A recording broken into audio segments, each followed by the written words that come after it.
In today's video, I'm going to show you how to make an outline in Google Docs.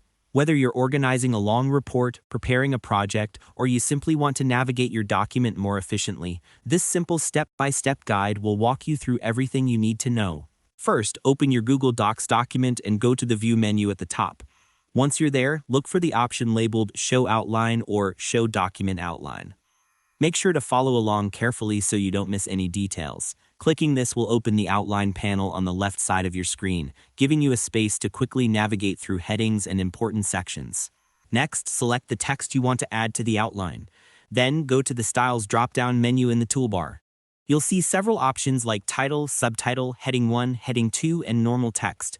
Follow the on-screen instructions as they appear. Just choose the style that best fits the section of your document. For example, set your main section as title, subsections as heading 1 or heading 2, and smaller sections as subtitle.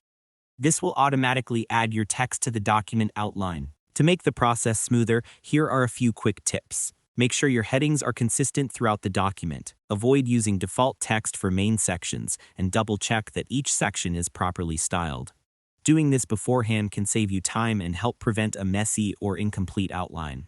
Once you've added all the sections you want, check the outline panel to see your navigation clearly displayed.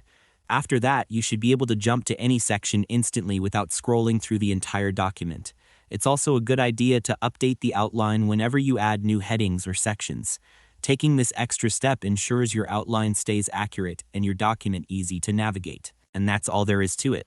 By following these simple steps, you'll be able to create a clear, well-organized outline in Google Docs easily and efficiently. Thanks for watching, and I hope you found this tutorial helpful.